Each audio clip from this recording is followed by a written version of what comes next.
গত বছরের আগস্টে অন্তর্বর্তী সরকার দায়িত্ব নেওয়ার পর থেকেই বিদেশ সফরের নামে শুরু হয় একাধিক মহাপরিকল্পনার প্রচারণা।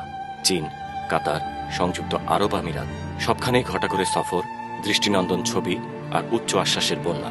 কিন্তু এইসব সফরের বাস্তব বিনিয়োগ বা ঋণ প্রতিশ্রুতি এখনো পর্যন্ত কোথায়? অর্থ মন্ত্রণালয়ের অর্থনৈতিক সম্পর্ক বিভাগের হালনাগাদ তথ্য অনুযায়ী 2024 সালের জুলাই থেকে 2025 সালের এপ্রিল পর্যন্ত চীন ও মধ্যপ্রাচ্য থেকে বড় ধরনের কোনো ঋণ প্রতিশ্রুতি আসেনি। চীন থেকে গভর্নমেন্ট কনসেলেশন লোন এবং প্রিফারেন্সিয়াল বায়ার্স ক্রেডিট, এই দুই প্রধান ধারায় ঋণ প্রতিশ্রুতি শূন্য। শুধু প্রযুক্তিগত সহায়তা বা অনুদান বাবদ ক্ষুদ্র পরিমাণ অর্থের আলোচনা চলছে।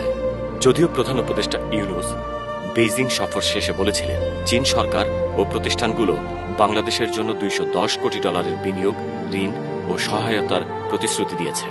কিন্তু ইআরডি রিপোর্টে এর কোনো কার্যকর প্রতিফলন নেই।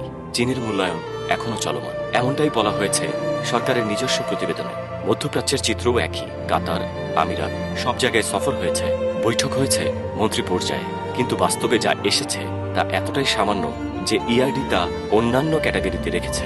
বিশেষজ্ঞরা বলছেন, এই সরকারের অস্থায়ী চরিত্র, নীতির অস্থিরতা আর ভবিষ্যৎ অনিশ্চয়তা বিনিয়োগকারীদের আস্থায় বাধা হয়ে দাঁড়িয়েছে। তারা প্রশ্ন রাখছে, এই সরকারের সঙ্গে করা চুক্তির গ্যারান্টি কে দেবে যদি আগামী সরকার এসে তা অস্বীকার করে? সফরের গল্প যতই রঙিন হোক না কেন, বাস্তবতা বলছে প্রতিশ্রুতি নেই, বিনিয়োগ নেই। রাষ্ট্রের নামে বিদেশ ঘোরা আর বাস্তব অর্জনের মধ্যে পার্থক্য যেন দিন দিন আরো পরিষ্কার হয়ে উঠছে।